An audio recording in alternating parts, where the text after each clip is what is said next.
بسم الله الرحمن الرحيم. الحمد لله رب العالمين. اللهم صل وسلم على سيدنا محمد وعلى آله وصحبه في كل لحظة أبدا على نعم الله وفضله.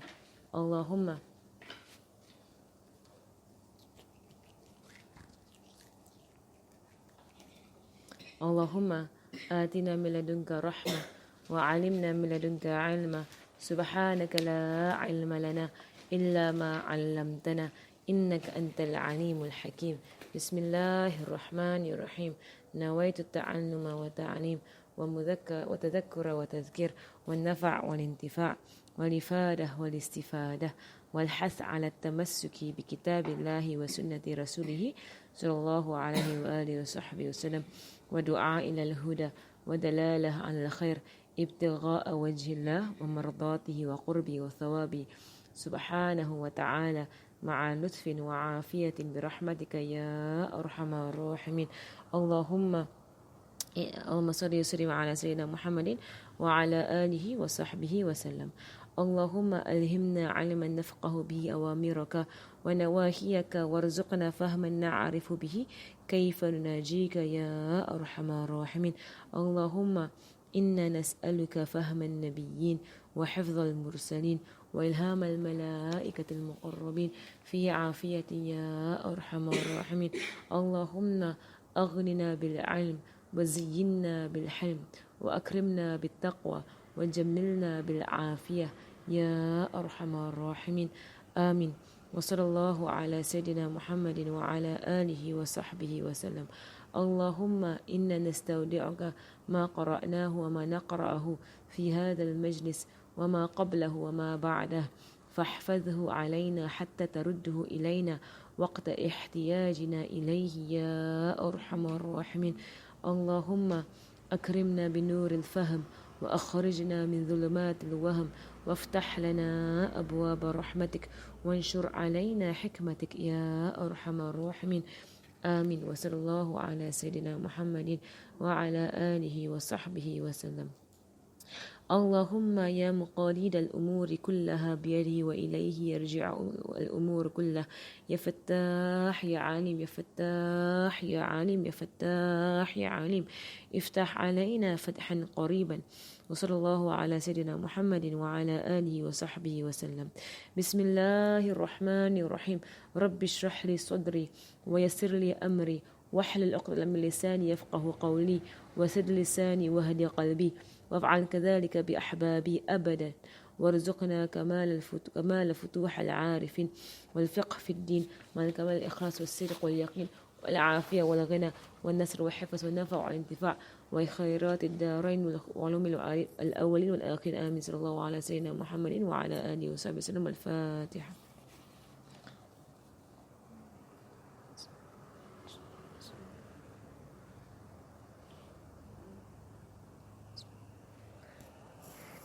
Remember your intentions.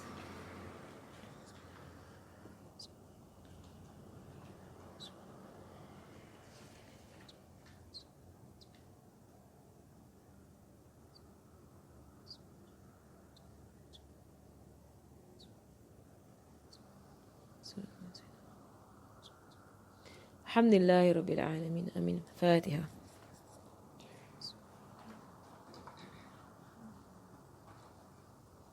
Alright, okay, so Alhamdulillah, right, we are reaching the Bay'ah of Aqaba. Alhamdulillah. We took some of it last week, right, but I want to go into it in further detail, right, because like, for me this Bay'ah, I mean, and also for every Muslim, right, this Bay'ah at Aqaba, right,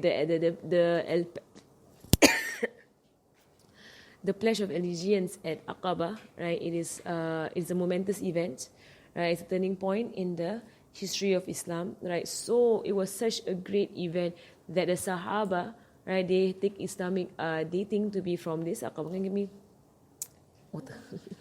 Sorry, that's I'm actually contemplating about like Ramadan. My voice needs to rest. I'm feeling my voice not rest. So maybe Ramadan take a break from classes. But see how lah. Subhanallah. All right. So Sayyidina Muhammad, right? Okay. So this Aqaba, this Bai'ah, this special Aqaba, right? It is a momentous event. It's a great event in the history of Islam, right?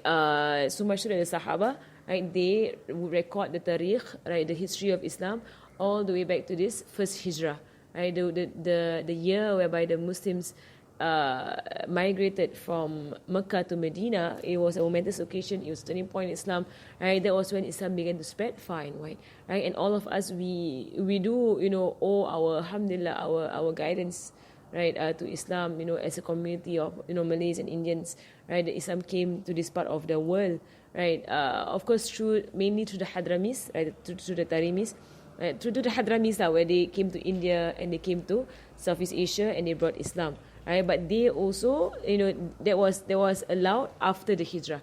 I mean, that happened after the Hijrah primarily. And even Islam, when it went up to Syria and to Palestine and to Iraq, right, and further up, right, that also only happened after this Hijrah. Before the Hijrah, we know Islam was largely contained, right, within Mecca. Right? In fact, not just within Mecca, it was actually contained with a small group of human beings, of people, right, who were guided, and they're called the Sabiquna. They called the Sabiquna al-Awwalun, right? The foremost people who entered into Islam, right? That first group of people that suffered, right, in Mecca, right, against all the odds to become believers, right, Muslims. Right? Thereafter, Islam spread far and wide. Right, Islam entered lands and entire communities entered into Islam, which is why the Hijrah is a great event in our history, and we need to understand exactly how this happened, right, and appreciate, right, the Ansar, right. And there's a hadith whereby Rasulullah sallallahu alaihi wasallam, right, he said that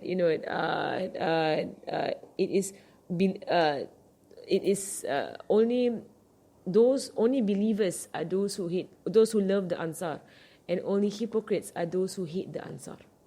Right, the Ansar are the people of Medina. Right, so it is actually part of our belief, our faith, for us to love the Ansar and know who they are, and give them the right, in our knowledge of them. Right, because they are people who they played a very big role in Islam, very very big role, right, in the spread of Islam, and also in the establishment of Islam. Even up to today, a lot of our knowledge, right, on Islam, a lot of our the hadiths that we get, a lot of it come from the Ansar. A lot of it come from the Ansar, and then a fair share come from the Muhajirin, and also there are people who can come into Medina who studied Rasulullah sallallahu alaihi wasallam. Right, so the Ansar, they play a very very big role, right, in the spread of Islam, and also in the preservation, right, of Islam after the death of Rasulullah sallallahu alaihi wasallam. So it's on us to actually get to know them, right? So we know, right, last week we mentioned the first Bai'ah, right, and we mentioned actually when it comes to Aqaba, right, right, there were several situations that happened, right? So we know that there was a first group of people that came, right, in the 11th year, right, after the revelation, right, and there were 6 of them that came, right, and these 6 people, right, 4 of them were from the Khazraj and 2 from the Aus, right. So we mentioned that people in Medina, right, they are made up of 2 main tribes, right, and actually I can draw for you all if it's clearer. Right, or if not, I will just say it out. Right, so people in Medina, they are made up of 2 main tribes, right? The Khazraj and the Aus, right? The Khazraj and the Aus, right? And within Medina, you have the Jews, right? The 3 tribes of Jews, right? Right now, I can only think of 2 names: and Bani Qaynuqa, right? And Bani Nadir, and there's one more, which the name just left my mind right now. Right, but basically, there are 3 tribes of Jews in Medina. Right, inshallah we will get to them. Right, they will appear, right, in the story. So what we mentioned last week, the situation of Medina is that, and it's called Yathrib before Islam came to Medina. Medina just means city, right? It means city. So Medina to Nabi, right, the city of the Prophet, right? Or Medina al-Munawwarah, right, the illuminated city of the Prophet, right? So the original name of Medina is Yathrib. Right, Yathrib is the original name of Medina. Right, Medina is primarily an agricultural town. It is an oasis that is surrounded by lava flow tracks. Right, there's volcanic activity in Medina. Right, so there are lava flow tracks around Medina. Right, it is an oasis, so it makes the perfect place for plantations. Right, because the soil is fertile. Right, there's water source. Right, so the people there are primarily farmers, right, primarily into agriculture, right, there is a disease in Medina, right, and some scholars say it is malaria, right, because of the stagnation of water and so on. But the people of Medina they have grown immune towards this disease. But only when outsiders come in, they get afflicted by this disease and they die. Right, so it becomes, it's an issue, this disease in Medina, right? And in fact, when the Muslims of Mecca, the Muhajirun just means the immigrants from Mecca, when they moved to Medina initially, right, a lot of the Sahaba, even Sayyidina Abu Bakr, even Sayyidina Umar, even Sayyidina Bilal, right, a lot of the Sahaba were afflicted by this disease. Right, so much so that they became delirious, they were so weakened, they became skinny, and some said it was malaria that they were afflicted by. Right, so Rasulullah sallallahu alaihi wasallam, what he did, and inshallah we will go into it of the political and also the social, the societal lengths, right, that Rasulullah took when he entered into Medina now as the governor, right, of Medina. Right, so you see, in Islam, Rasulullah, even the non-Muslims, they say that he is the best, he is the greatest, the most influential human being that ever lived, right? Because not only was he a religious influencer, right, or religious leader, he excelled, in every aspect of human civilization, right? So in society, in military, right, in economy, right, and in religion, right? So in every aspect of a human civilization, the Sahaba, together with Rasulullah sallallahu alaihi wasallam as their leader, they excelled, right, to a perfection that was never seen throughout the history of human beings, ever, right? And as Muslims, we know that to be true, right? Ever was this achieved, right, by any civilization? What was achieved under the hands of Rasulullah sallallahu alaihi wasallam with the Sahaba, right? So it's why we say very strongly the Sahaba themselves are miracles. They themselves are part of the mu'jiza of Rasulullah sallallahu alaihi wasallam, right? The transformation, right, of a tribal society, right, who was seen as barbarians, lizard eaters, right, idol worshippers, whatever they were, always at warfare, right, an unruly people, right, to achieve what they achieved in the time of Rasulullah sallallahu alaihi wasallam as a highly civilized nation, right, within a span of 23 years of revelation. Right, only a prophet could do that, and under the power and the will and the guidance of Allah, of God subhanahu wa ta'ala himself, Allah subhanahu wa ta'ala himself. Right, so that we understand, right, and that manifested clearly after this migration. Right, that is what we understand. Right, so with this migration, last week we took, about Rasulullah sallallahu alaihi wasallam, the first meeting with the Ansar. Actually, before this meeting, there was a meeting, right, whereby some of the Ansar came to Mecca, right? It was like a few of them, like a few men from the Khazraj, they say about 4 or so, right? They came to Mecca to seek support, right, from the Meccans, right, against their counter tribe in Yathrib, the Aus, right? Because they're always fighting. We mentioned they're always at warfare, right? So when they came to Mecca to seek that, and they bumped into Rasulullah sallallahu alaihi wasallam, and there was a young man I mentioned, right? There was a young man who said, this is better than what we were looking for. And the elders who were there shut him off and said, don't speak, you're not allowed to speak. Right? We mentioned this is before, not the first Aqaba. This is before the first Aqaba. Right? So and the young man, he believed in Rasulullah. He went back, and they're saying that he was doing takbir and tahmid, alhamdulillah, subhanallah, alhamdulillah, Allahu Akbar. He was doing this over and over again, and he died along the way. Right? So he is said to be the first Muslim from Medina.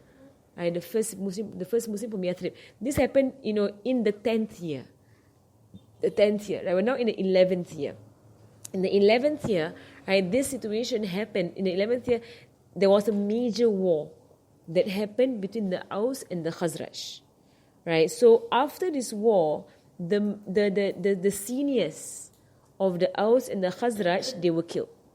Right, and this is important, right, because in Mecca, the main rebellion and the main opposition against Rasulullah sallallahu alaihi wasallam were from the seniors, right? The Kubar al-Quraysh, right? It means that the seniors of the Quraysh, the older people, right? They were the ones who they had an issue with Islam. The younger ones were more open-minded, right? And the younger ones, they could see it, they could see the truth of Islam. They were humble enough to accept the truth and whatsoever. So Allah prepared Medina for us. Beautifully, Allah prepared Medina, right? So we know. Imagine I should try on the board. How Allah subhanahu. I'm so tired. Alhamdulillah. Let's make sure that I don't drift into. Huh? Yeah. So Masya Muhammad, but if you could just, how do you make it warm? Oh, it's warm water. See, I'm even thinking of that. How do you make it warm? Then you warm it up. Alhamdulillah, Masya Muhammad. Okay, but actually you should write. I feel like writing. I'm just gonna write. Yeah, I know. Okay, I'll put it down. Okay, right. But I feel like writing because I like this part to be clear, right? Of how Allah Subhanahu Wa Taala, Sayyidina Muhammad, right? How Allah Subhanahu Wa Taala prepared Medina, right? So you see here, right? That Medina. Look here. Right, Medina, otherwise known as Yathrib. This is the original name of Medina. Okay, Medina, you had the Aus and the Khazraj. Right, the Aus is a tribe. Right, they are the minority. Right, and you have the Khazraj. Right, and they are the majority. Okay. Besides them, right, in Medina itself, right, you have the Jews. The Jews of Medina, they are not, they're Arabs. They are Arabs, they're an Arab tribe. They're all descendants of Nabi Ismail. Right? So they're all under the, more or less, they're all under the Arabs, right? So you have the Jews. The Jews are known to come from Palestine. Right? They're from Beit al-Maqdis, they came down to Medina, they settled in Medina. Right? The Jews, there are 3 tribes. Right? If I remember, Bani Qaynuqa, right? Bani Nadir, right? And what's the third one? Anyone know? Bani Qaynuqa. If it comes to my head, there are 3 tribes of Jews. Right? Inshallah, I'll fill it up. All right. So the thing about it was that, right? Medina. This is an interesting thing. It's very interesting. Rasulullah sallallahu alaihi wasallam. Right, Rasulullah sallallahu alaihi wasallam, every year since the 3rd year of revelation, right? Because the first 3 years he preached in secrecy. Right? In the 3rd year, Allah sent down the commandment for him to go out and preach openly. The commandment came, to proclaim to the people that you are prophets by Allah subhanahu wa ta'ala and to call them to the worship of one true God. Since the 3rd year, Rasulullah SAW, of course, he does his job perfectly. Rasulullah SAW.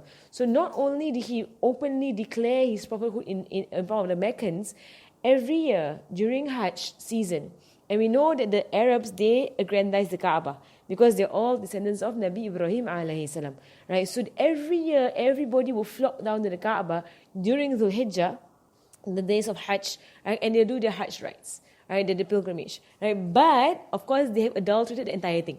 They have messed up Hajj, right? So what Nabi Ibrahim taught the Arabs, right, the past Nabi Ismail and so on, right, they have adulterated the entire thing. The first thing that they adulterated was that they have brought idols around the Kaaba. So they have 360 idols around the Kaaba. So they all come down to the Kaaba, flocking down, right, to worship their idols. So every tribe has their own idol, right, and everybody comes down and they just hang around their own idols around the Kaaba, right? And then when they will tawaf naked.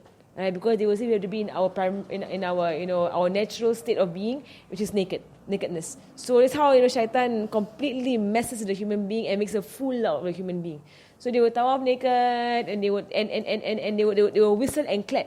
They won't zikir or whatsoever. They will whistle and they will clap and they will tawaf. It's so messed up, right? But they will do 7 rounds. But it's also merepek.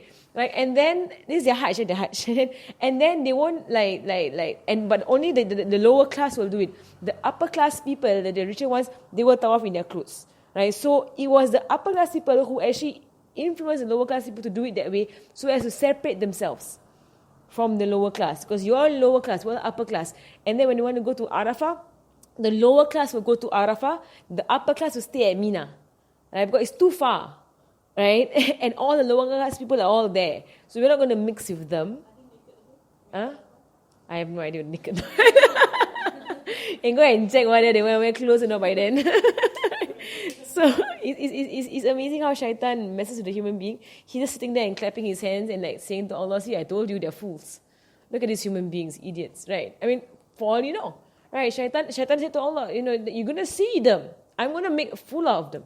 I'm going to delude these human beings, right? And you're not going to find any of them grateful to you. Shaitan vowed that to Allah subhanahu wa ta'ala, and look at the human beings today. Right, where are we? Subhanallah. Allah says Allah has honored the son of Adam. Right, where is the son of Adam today? Right, what are we doing? Right, so Sayyidina Muhammad. Okay, so this is the right side. They basically have all their merepek lah, right? And then after Arafah, all this is the Quran, right? They used to go to Mina, and they would boast about their ancestors, and they would praise their ancestors. So Allah corrected that in the Quran. Allah says, when you come down, right, from Arafah, begin to remember Allah, right? Don't remember your ancestors. Remember Allah, subhanAllah. So Allah corrected the Hajj rites that Nabi Ibrahim said now that they adopted, that they changed it lah. Right, and they used to slaughter the animals and throw blood everywhere around the Kaaba. They also, merepek lah. It's so merepek, right? They Hajj. But they go for Hajj. Okay? They still go for Hajj. So every year, during Dhul Hijjah, they still come. That's why you have the 3 haramans, right? Haramans of the Qa'dah, the Hijjah, Muharram. These are all haramans, meaning that no fighting. Because they are so quarrelsome. As a race, the Arabs at that time, they're so quarrelsome that they had to actually put aside 3 months, whereby it's understood amongst all tribes in the peninsula, we are not allowed to fight because people are coming down for Hajj. You can't come down for Hajj if everyone's still fighting. Stop the fighting for a while. So actually, all Arabs will respect the 3 months. And inshallah, later on, when we go into the Sirah, you will see an issue that will happen in one of these 3 months that the Muslims actually laid attack, and it was the last day of a haram month, right? So there was something that happened, right? So it's important for us to understand this culture of the Arabs, that no one touches the 3 months, whereby it's haram for you all to fight, right? And then we just passed by Rajab. Rajab was a haram month, right? So Rajab is set aside the haram month because that was the month that a lot of them go for Umrah. Right, so haram months are set aside to allow Arabs to come to Mecca and leave Mecca safely. No one's gonna ambush you and rob you. Otherwise, you're gonna get robbed. Right, so that's the kind of barbarism they had lah, and how barbaric they were as a people. Right, so every year, since the 3rd year of Revelation, Rasulullah sallallahu alaihi wasallam, he would go out to the outskirts of Mecca where the Arabs would encamp. Right, so if you have a vision, right, so you have the peninsula here. This is the sea. This is Yemen area. Right, Mecca is somewhere here. Right, Jeddah is somewhere here. Right, so the Kaaba, right. So they were all encamped around Mecca. Right, the Arabs from all over the peninsula. So Rasulullah, from a 3rd year, it is mentioned that he will go out and he would present himself as the Prophet of Allah subhanahu wa ta'ala to complete strangers. He would do so. Right, so already in Mecca, he has a rapport. Right, in Mecca, what is his rapport? Sadiqul Amin. The most trustworthy, the most truthful, the one who has never lied to us for the 40 years of his life that we knew him in Mecca. The one who has a solid 100% clean reputation amongst us. In fact, the most noble, the most respected, the most loved of all people in Mecca was Rasulullah sallallahu alaihi wasallam. There was no doubt that everybody had a high esteem for Rasulullah sallallahu alaihi wasallam. Right, so but even with that, they rejected him, right? Because their own nafs, their own arrogance got the better of them, their own hasad, their own envy got the better of them, right? So you imagine with his own people, with a rapport like that, a top notch, 100%, 5 stars rapport like that, even like that, they rejected him. He still went out to complete strangers whom he had no rapport with, and he called them into Islam. So I am the Prophet of Allah subhanahu wa ta'ala. I've come here to tell you, right, to worship one true God. And he will try to recite some Quran onto them. He will try to advise them, try to convince them, right? Because all of them came down to Mecca for what? For their idols. They were there in the first place for Hajj, but also to aggrandize their idols. So here comes the man, you have no idea who he is, and he's saying to you that he's a prophet. You have no rapport with him, no family ties, nothing. Unlike the people of Mecca were his cousins. Right? They're all a tribe. So they have family ties. They know his noble lineage. Everything about him. They still rejected. So now going to complete strangers, how hard was that? How hard was that? Right? And from the 3rd year, right, up to the 10th year, 11th year, 12th year, he would still go out. Every year without fail, he would go out. 99% of the time, he was rejected. Right? He was shunned, he was turned away. Majority of the time, people would just ignore him. They wouldn't even lion. They wouldn't even like they give him any attention whatsoever. There were those who were foul, right? Who would insult him, chase him away, right? Say bad things about him. But very, very, very, very few actually accepted him. And even if there were, it would be like one person, two people, right? But not an entire tribe or entire group of people. It did not happen that way. People usually reject what they don't know. And they don't know what he is saying, right? So they rejected him outright. Of course, Abu Dhal al-Ghifari was one of those who accepted Rasulullah SAW. He was like one person from outside of Mecca who accepted Rasulullah. There were a few others who did so. Now it brings us back to Medina. The people of Yathrib. Why are they different? Everybody else rejected. Right? What made them different? Right? So the first thing that made them different were the Jews themselves. Right? Because these Jews, you look at it, very interesting. Medina is here. This is Jeddah, Medina is here. Palestine is here. Palestine is the promised land of the Jews, Baitul Maqdis, Masjid Aqsa is up there. Right? That's their land. Palestine is a land of lushness, right? Greenery, fruits. It's a rich land. Right? There are seasons, there are fruits, all kinds of, it's a rich land, right? For there to be Jews settled in Medina itself, right? For there to be Jews settled in Medina of the entire peninsula was a very strange thing, right? Because compare Medina to Palestine. Why in the world would the Jews migrate from such a lush land of Palestine down to Medina? Medina had nothing to offer. Medina was basically an oasis, like many oases in the Arabian Peninsula, right? Palestine had more water than that. Right? Palestine was like, rivers and whatsoever. It's more lush, right? Medina was basically Arabs were there, right? Middle of a desert. You have like some fertile land here and there. There was nothing in it for the Jews to be there.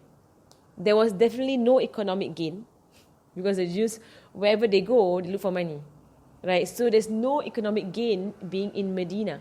I mean, Palestine was more economically profound and more economically beneficial to the Jews than Medina, than Yathrib itself. Before the migration, Yathrib itself. Right, what were they doing there? Right, this is a proof of the prophethood of Rasulullah Sallallahu Alaihi Wasallam. In their books, in the Torah, Allah describes clearly, word for word, Medina. Yathrib was described to the Jews in their books in the Torah. And it was described to be the land where the last prophet will manifest. Right? Not born, but manifest. He will manifest there. Right? So these Jews, they have been searching for this land, right? That the last prophet will manifest.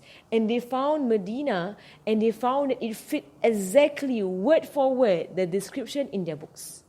Right? In the books of Nabi Musa alayhi salam. Right, so there are Sayyidina Muhammad. If you read through, if I'm not wrong, Maulid Dibai.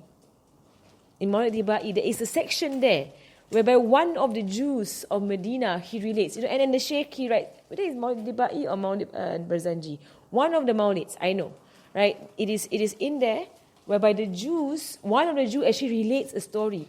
So that my father had this box, right? Whereby in this box, my father taught me the Torah, except for a few scriptures of the Torah that he kept in a box that he did not let me read.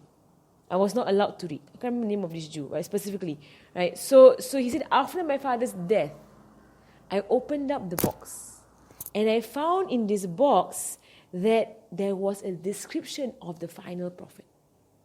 My father had kept it away from me. Right? And when I read the description of the final prophet, right, and when Rasulullah SAW came into Medina, and I compared what I saw and I compared what was in him, I could see it was a perfect match. And he was exactly as it was described in our books. Right? So therefore, he believed in Rasulullah SAW. Right? In one of the Maulids, he mentions this entire hadith. Right? But he tells the story. So basically, the Jews were in Medina. There is a proof of Rasul's prophethood. that there were Jews in Yathrib. What were they doing there? They were waiting for the manifestation of the last prophet. So in them being in Medina, you know what they were doing? Right? So these Jews, don't think they're going to come into a land and be quiet in the land. They're not going to do that. Right? They come into a land, right? So that land belongs to these Aus and the Khazraj, the Arabs, right? They're always fighting. So what do the Jews do? They create alliances with the Aus and the Khazraj. They have alliances. And they make the Aus and the Khazraj fight each other, and then they back up and they instigate and they whatsoever. It's all gain for them. It's all gain for them. Allah calls them out on this. Allah blames them for this. Right? Because they're supposed to be people of the book. You're not supposed to fight against each other. So like for example, one tribe will be paired up with the Aus, and another tribe will pair up with the Khazraj. So when the Aus and the Khazraj come together and fight, the paired up tribes of the Jews will also fight each other. You see that? Right, so, and they're not supposed to fight each other because they're people of the book. They're all Jews. They're not supposed to fight each other. So Allah blames them, saying that, you know what? You know you're not supposed to fight each other. You know you're not supposed to take each other as experience of war. But they were. Right? Because it's the entire dynamics in Medina. At the same time, they hate the Arabs. Right? They look down on the Arabs. Desert eaters, idol worshippers, wherever you are. Right? They've always constantly criticize and insult the Arabs. And in their arrogance, of them being the chosen race, right, they would always arrogate on the Arabs that, you know what, there's a final prophet coming. So they begin to tell. This is before Rasulullah manifested. Before. So for years while they were in Medina, they were prepping up the people of Medina by announcing in their books the characteristics of the final prophet. So they will say, you know what, when our prophet comes, and this is his time, he's about to come. When our prophet comes, we will destroy all of you Arabs. We will, they begin to boast, when our prophet comes, we're going to be an army, people of the book, people of God, behind our prophet, and destroy all you idol worshippers, you lousy idol worshippers, you lousy desert eaters. They used to really, insult the Arabs. And they used to go around doing this. And so the people of Medina knew very well there was a coming prophet. They knew about it. Who was the one preparing them? The Jews. Let's say Sayyidina Khadija, she knew very well there was an upcoming prophet. Who was preparing her? Her cousin, Sayyidina Waraqah. Right? So when she saw him, she grabbed him. she held on to him and let go of him. These people, they are being prepped. They're being prepared, right, in Medina by the Jews themselves. And the Jews would tell them all the characteristics. They say, our prophet, he's going to be this, he's going to be that. They were not prepared for the prophet to be an Arab. So, backfired. Right? So they shot themselves in the foot. They shot themselves. So when the prophet came and the signs were clear, now what? The Jews turned away. The Arabs in Medina, that's him. That's why you see in the Bai'ah, right, they will say, this is the guy the Jews are talking about. It's him. And he's one of us. He's an Arab. Right? And they would say to each other, run to him before the Jews find him. They didn't know they were going to reject him. Right? They were like, no, let's chop him first. We found him first. We're going to grab him first before these guys find him. So that's the situation in Medina. So the Jews, they were the ones who... So basically, how was Yathrib being prepared? First and foremost, right, the Jews, right, educated, not on purpose. They were just boasting about it. Right? The Arabs, right? The people of Yathrib. And Medina was being prepared by that. Secondly, right? The Great War. Right? Between like Aus and Khazraj. Between the two tribes. Right, between the two tribes, right, whereby what happened in this Great War? The seniors died. Killed. Right, majority of the seniors killed in this war. There was no leadership in Medina at that point. Right, so now Yathrib is stripped of leadership. That is important. Because now you have an open space for Rasulullah to come and fill. Right, there is no strong leadership in Yathrib at all. They're all youngsters. Who there's no strong personality to lead all of Khazraj and Aus. And they can't agree on one particular person. Right? So that means they were without No, they were without leadership. No leadership. Okay? Right. So that is how Allah subhanahu wa ta'ala prepared Yathrib. So now we are into our, right? So now we are, Quraidah. Quraidah.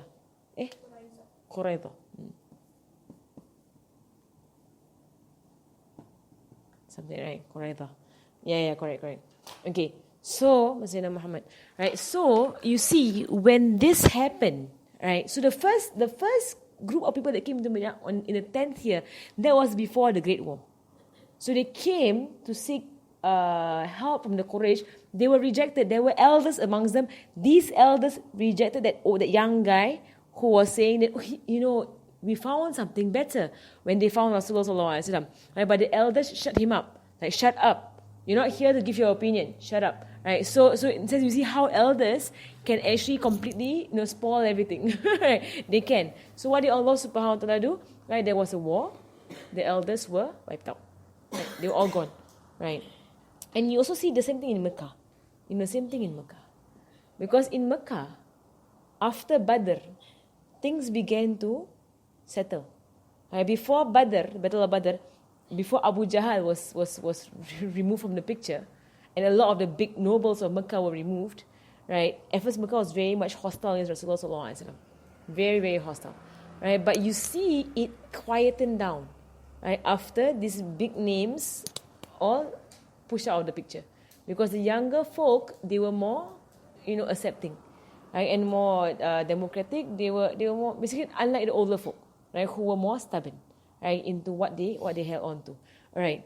So in the 11th year, right, 6 people, right, 4 from the Khazraj, 2 from the Aus, they came to Medina.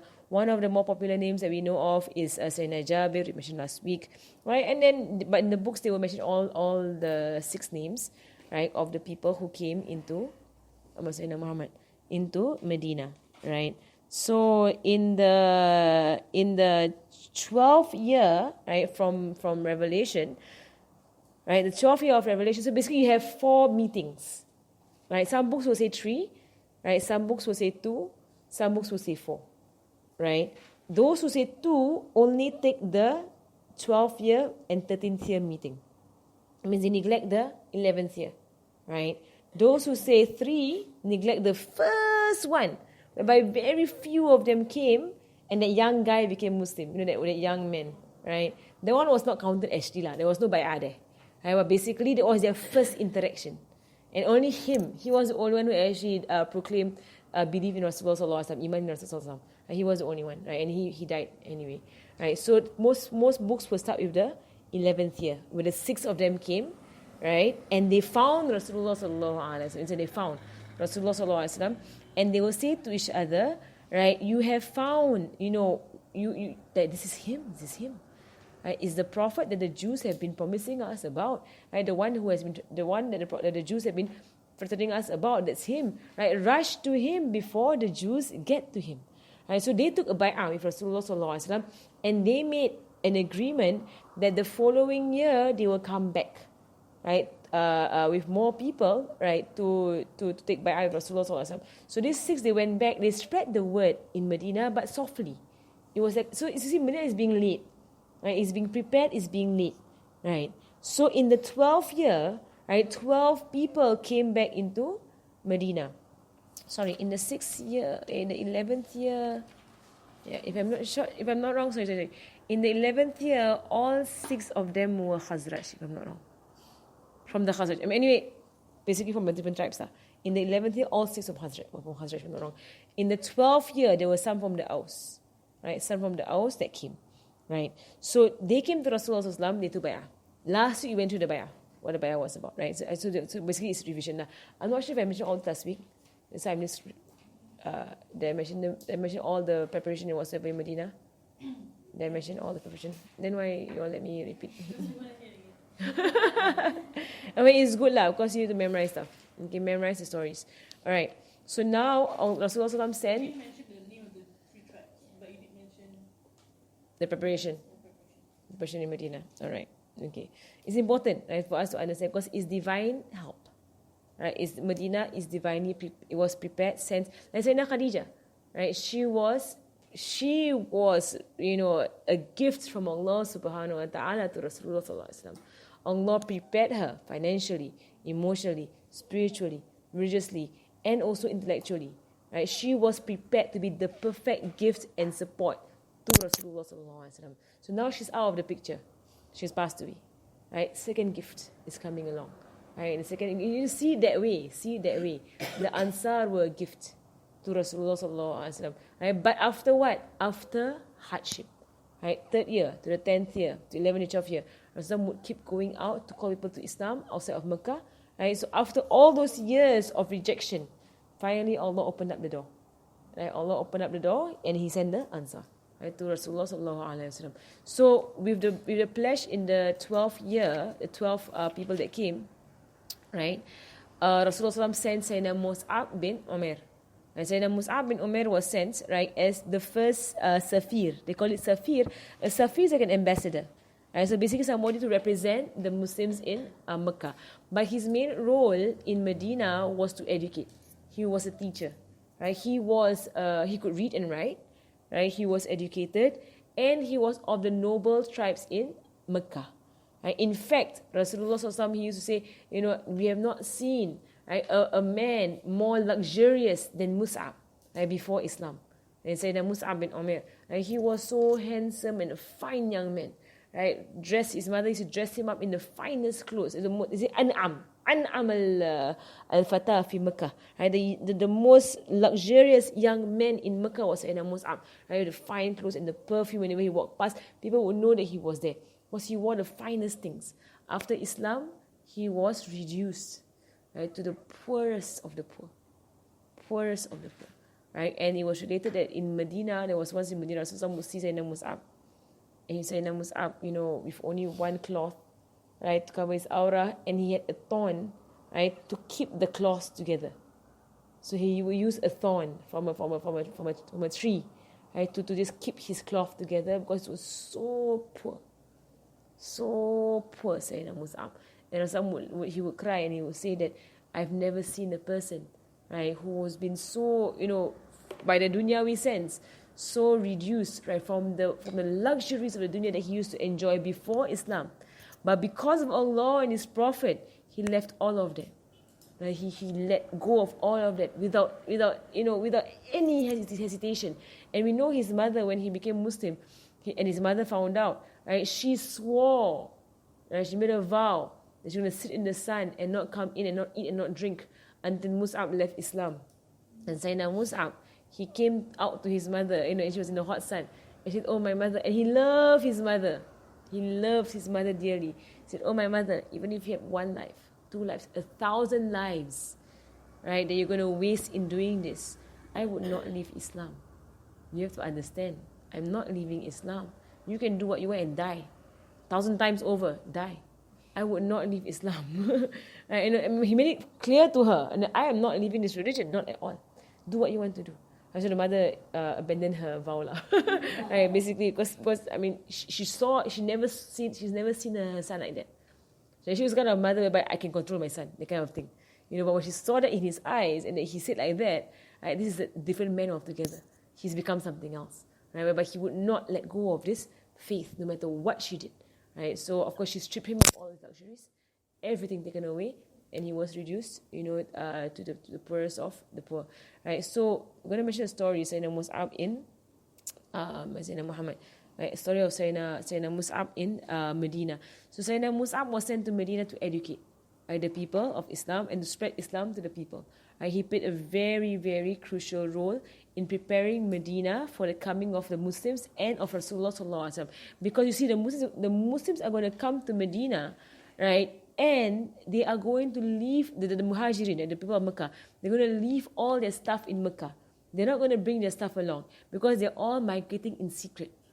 So they can't, pack stuff up and go. They can't. We're going to go in some stories today, inshallah. They're going to go in secret, right? So what's going to happen now, right? They are going to come and appear in Medina with nothing. Right? They're going to be completely in poverty when they enter into Medina. So the people of Medina, right, they have to be prepped up, right? Because you are going in a few years, maybe 1 or 2 years from this point, 1 year, in the following year when the Hijrah will start. Within 1 year, it's not easy for them to completely open their doors to complete strangers and share half-half. It means half my stuff, half yours. Right? That is, you look at it, we know the story. We know the people of Medina, when the people of Mecca come, they share everything half and half. What kind of society does that? You think about it. Even us in Singapore, we have foreigners coming in. Would you? No. You like, no, who are you? Go away. Like, even if like they're the same race or the same religion or the same, like in the sense like we you don't open up to foreigners. There's a nature of human beings. They don't. Usually they don't. They might host you 1, 2, 3 days and then get out. Don't stay here and don't take my stuff. Like most of them. So what Sayyidina Mus'ab was doing, he's preparing the iman, the aqidah, right? And also the tasawwuf, purifying the hearts. Because the people of Medina are going to be a very strong support for the people of Mecca. Right? There's going to be purification going on with them. Right? So Sayyidina Mus'ab, he went there, he's teaching them prayer and fasting. He's also teaching them brotherhood. Because Islam, a very strong component in Islam is brotherhood. Very, very strong component in Islam is brotherhood. Right? We know al-Muslimuna ikhwa. Right? The Muslims, they are brothers. It's one thing very strong in Islam, which is why it's said today we are breaking apart. Right? Because it's a core understanding in Islam that we are united by La ilaha illallah Muhammadur Rasulullah. Right? So Mus'ab was doing this in Medina. Right? Yeah. Yes. Yeah, he's from Mecca. So because Rasulullah has sent somebody to teach them, right? Because they're new to the religion, so they can't. So you see, people of Medina, they were polytheists, right? They're mushrikeen before Islam, right? They worship idols, and at the same time, they themselves were not united. The Khazraj and the Aus were always fighting, right? They had no connection, nor love, nor loyalty to the people of Mecca. You're complete strangers, people of the Quraysh. Right? We have nothing in common at all. So you want to think of them opening the doors wide open. Come, come to the Medina. Come, welcome. All of you, half and half. It's not easy, right? To actually change entire mindset of people to be from a war-torn society to a completely giving and accepting society. You see the transformation is going on in Medina right now. It's a full-blown transformation of people who were so selfish, right? They were so, they're just fighting the entire time. Now suddenly they're going to be givers. They're going to be giving and loving, and they're going to be and they will do it willingly. Right? They will do it willingly. So Sayyidina Mus'ab was sent, right? He was doing work in Medina. Slowly but surely, 1 year, he was changing mindsets. He was teaching them the religion, right? But he was the perfect guy for the job, lah. Right? He was gentle, he was soft, right? He was very diplomatic, right? In the way he introduced Islam to the people of Yathrib, right? And they loved him, right? And they were more than prepared when the Muhajirun began to come to Medina, right? So one story that you want to relate, right? It's an important story, right? Of Sayyidina Mus'ab. So once Sayyidina Mus'ab, right, he went out with As'ad bin Zurarah. Right? As'ad bin Zurarah is one of the people from Medina. Right? So there are people from Medina who are Muslims, right? And As'ad bin Zurarah, if I'm not wrong, he was one of those who, yeah, the first bay'ah. Like one of those. Right? Because his name rings a bell, He rings a bell, his name, right? So he was one of those to the first bay'ah. So they went back with Sayyidina Mus'ab to Medina. So it was once with Sayyidina Mus'ab, right? And they were relaxing in a garden that belonged, right, to two of the nobles of Medina, right? Sa'ad bin Mu'adh and Usayd bin Khudair, right? Two nobles of Medina. These two people, they were at this point mushrikun, right? They were of the polytheists. right? And they were very suspicious of Sayyidina Mus'ab because they're seeing activities going on. They're seeing Sayyidina Mus'ab speaking to the youngsters, especially in Medina, and he's changing people. People are being changed, right? So they are suspicious, right? So So Sa'ad bin Mu'adh said to Usaid bin Khudair, you see that man over there? He's from Mecca. I see him coming to Medina, and he's corrupting our young. Right? He's corrupting our young. He's corrupting our weak. Right? He's making them turn away from the religion of their forefathers. Right? He said that, could you go, right? Could you go to him and ask him to leave? So they're nice people in a way, right? But there's like Sayyidina Omar, they saw it from an outside perspective, right? So they saw Sayyidina Omar saw some, he saw so-called some go around breaking up families, right? So they saw from an outward perspective, and he saw some making people abandon what the people knew all these years, of worshipping idols. But when Sayyidina Omar heard the truth, straight away he knew that this is correct, right? But from our perspective, it seemed negative. So they were nobles of the tribe. They saw Sayyidina Mus'ab doing something negative, right? That he is influencing our young and our foolish amongst the people. So Sayyidina Sa'ad bin Mu'adh said, I'm saying Sayyidina because they both became Muslim eventually, and they're of the great Sahabas. The great Sahabas, right? So Sayyidina Sa'ad bin Mu'adh, at the point he was not Muslim, he said, Sayyidina Usaid, right, you go and speak to him, right? Because the man next to him, As'ad bin Zurara, he's my cousin, right? And I don't want to cause any issues between us, So you go to him and you speak to him lah, right? And you see, what can you do? So Sayyidina, so when As'ad bin Zurara, right, saw Usaid, right, Sayyidina Usaid come towards him, right? He whispered to Sayyidina Mus'ab, and he said, okay, the man that's about to come near you, because he saw it coming their way, right? The man that's about to come near you, right? He is a noble of his tribe, and a Sayyid, right? He is a leader of his tribe, right? And then he said to Sayyidina Mus'ab, O Mus'ab, be truthful towards him, by Allah, right? Be truthful and be true towards him, right? Because if he enters Islam, you get a huge people to enter Islam, because he is the Sayyid, right? He is the leader of his people. So Sayyidina Mus'ab said, okay, if you would sit with me and let me speak to him, we will see how it goes, right? So Usaid, right, came, right, and he said, and he stood in front of them, and he said, and he said, to Sayyidina,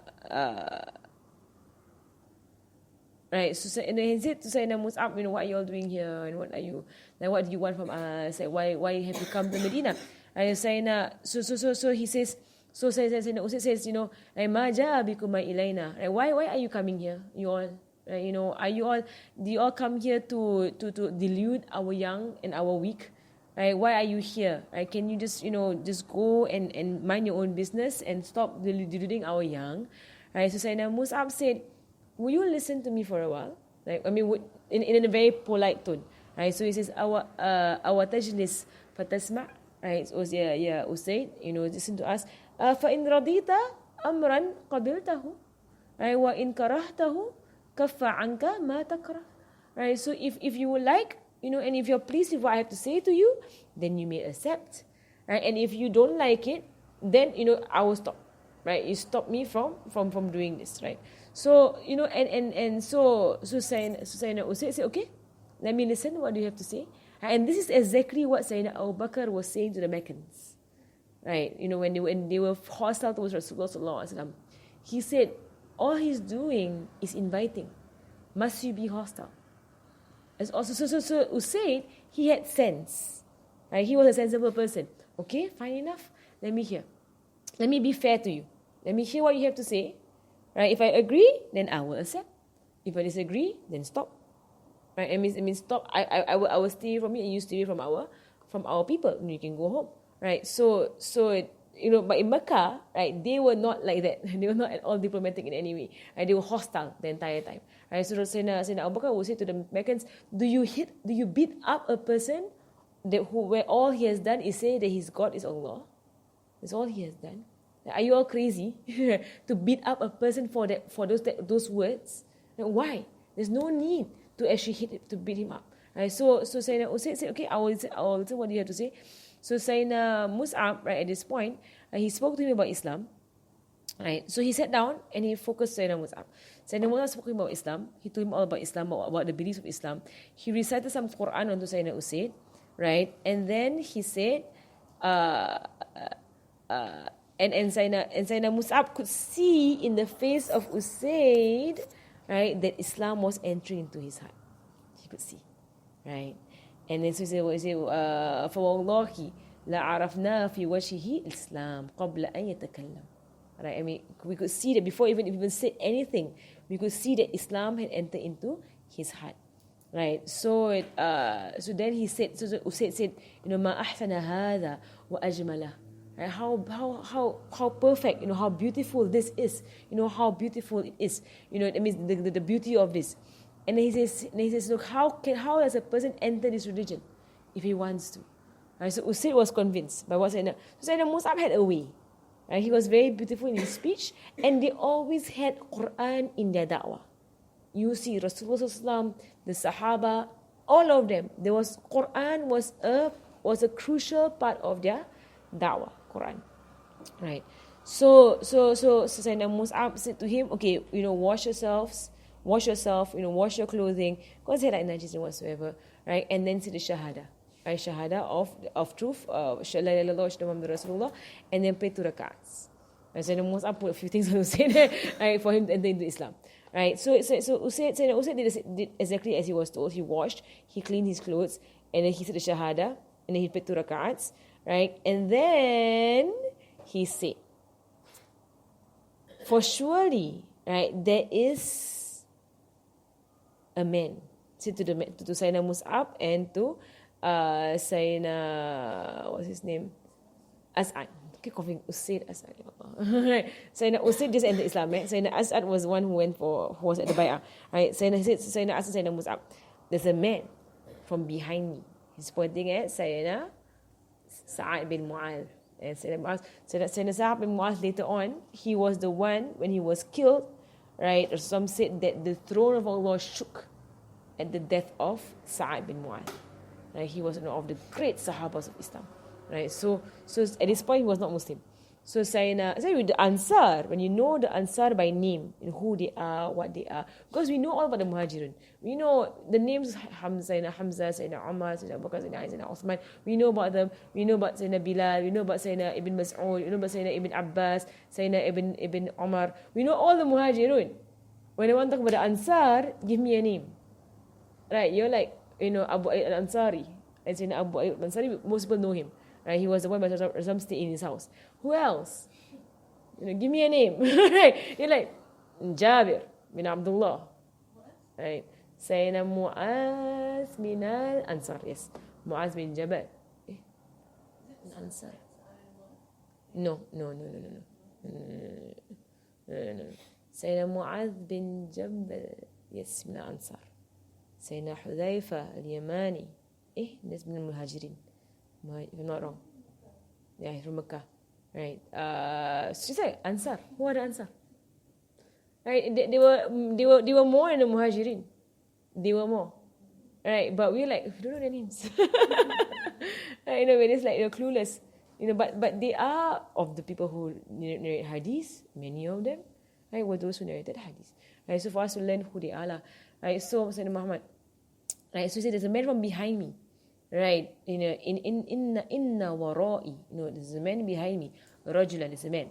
Right, in tabi'akuma lam yatakhallaf anhu ahadun min qawmi. Right, if he follows the two of you, not one person will go against him from his people. That means not one person. That means the entire people will follow. Right, as a man behind me, Sayyidina Sa'ad bin Mu'adh. If you can get him, you've gotten his entire people. Right? So this is what Sayyidina Usaid is saying. Right? So then he said, okay, you know what? I'm going to... So he said, right? And then he pointed at Sa'ad bin Mu'adh. Right? So he said, no, I'm going to go to him. And I'm going to bring him to you all. Right? Tell him as how you told me. I'm sure he will accept this. Right? So he's kind of sure about his friend lah, that they are of the same mentalities. So he went right to Sa'ad, right, and then he said when Usaid came to Sa'ad, he said, no, I swear by Allah, you are coming to me with a different face than what you left me with. Something happened when you went to Mus'ab, right? So it's a beautiful story lah. Right, so Usaid, so when he went to Sayyidina Sa'ad, he said that Sa'ad said to him, what do you do? What happened to you? Right, you're supposed to go to stop them. Right, now you come back with something else, right? And then he said, the two men, right? I spoke to the two men, and and I swear by Allah subhanahu wa ta'ala, I don't see any harm in them. There's no harm in them, right? They're fine people. Right, and they say, and they were fair, and they told me what they were here about, right? And then he said, right, how about you come with me to the two men. Let's speak to them. Okay, we're going to speak to them. So he brought Sayyidina Sa'ad, right, to Sayyidina Mus'ab and what's his name? As'ad, right? Keep forgetting his name. As'ad bin Zurara. Memorize his name. As'ad bin Zurara. All right. So need to memorize more ansar. I myself, I know some of them. Subhanallah, they are beloved to Rasulullah sallallahu alaihi wasallam. They are beloved to Allah subhanahu wa ta'ala. A sign of iman is to love them. Right. So at the least we could do is know their names. Like who were they? Right. Sayyidina Muhammad. Right. So they brought Sayyidina Mus'ab. Instead they brought Sayyidina Sa'ad. Right. To Sayyidina Mus'ab, and again, right. Sayyidina.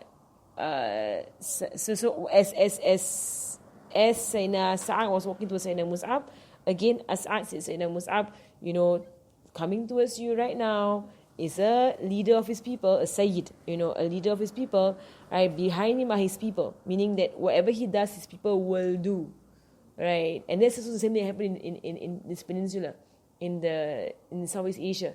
And when Islam came here, it was the kings that entered into Islam, and the people followed, right? So even the Malays, the same thing happened, right? It was like the Sultan would enter into Islam, and the people would follow. Right? So you get the leader, you get the people, right? So and he has people next to him, right? If he followed you, right, nobody of his people would go against him, right? So Sayyidina Mus'ab said to Sa'ad bin Mu'adh, right, would you sit down and listen? So when he arrived, sit down and listen. Right? If you are pleased with what I am about to say to you, then you may accept. And if you do not like it, right, then we would stay away from you, right? And from what you don't like. And then Sayyidina Mus'ab said, okay, I will listen. What do you have to say? So they're fair-minded people, and they're sensible people. They're fair-minded people. The truth can come to them easily because they're humble, right? So they're like, okay, fair enough. Let's hear. That's what it is. Let's send Abu Dharr al-Ghifari, and even some of the Sahaba who entered into Islam, in Mecca, when they heard the slanders of Rasulullah, at first they thought, you know what, I'm going to plug my ears. I'm not going to hear the words of the sorcerer named Muhammad and so on. Right? And then it occurred to them, you know what, I am sensible. I am of intellect. I can decipher what is lies and what are sorcery and whatsoever. So they unplugged their ears and they heard the Quran and they know it is the truth. Right? So basically they say to themselves, you know what, I have intellect. And I can figure this out. I can see what's true and what's not. They can't, force me on anything. Right? So, and that's what Islam is. Islam is a very highly intellectual religion. It's highly intellectual, Islam. Right? So you can't say, that we are blind believers. We're not. Right? You look at the truth, look at the Quran. That's why they always recite some Quran. Right? When they preach, they always do, right? Because the Quran, subhanAllah, it appeals to the intellect of a human being, right? And then it brings, it humbles you, right? But it brings you to a very high understanding of its entire existence in itself. So subhanAllah, the more you go into the Quran, the more you're just so convinced, subhanAllah, right? Of the profoundness, right, of the words of God subhanahu wa ta'ala, right? So then now he says, so okay, he sat down. Right, and then so he focused on what Sayyidina Mus'ab was saying. Sayyidina Mus'ab, he presented Islam to Sa'ad bin Mu'adh. He read some Quran, and Sa'ad bin Mu'adh said, "Fa'arif." And Sayyidina Mu'adh said, and we could see in his face Islam before he even opened his mouth. We knew that belief had entered into his heart. Right. So then he opened his mouth and he said that, and he said, how does a person enter this? Like, same question, like, كيف تصنعون إذا أسلمتم? Right? What do you do when you want to become Muslim? Right? What do you do? Right? And then he says, and they said, تغتسل, right? Go and bathe.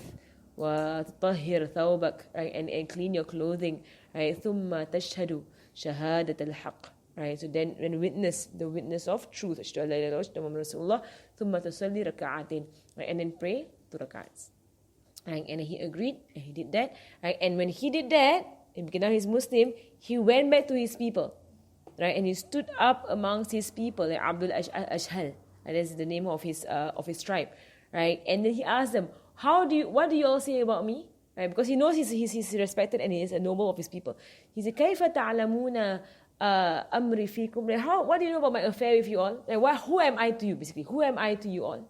Right? And then they say that you are our Sayyid, you are our leader, and the best of us, the one who has highest opinion, right? The one, أفضلنا رأيا.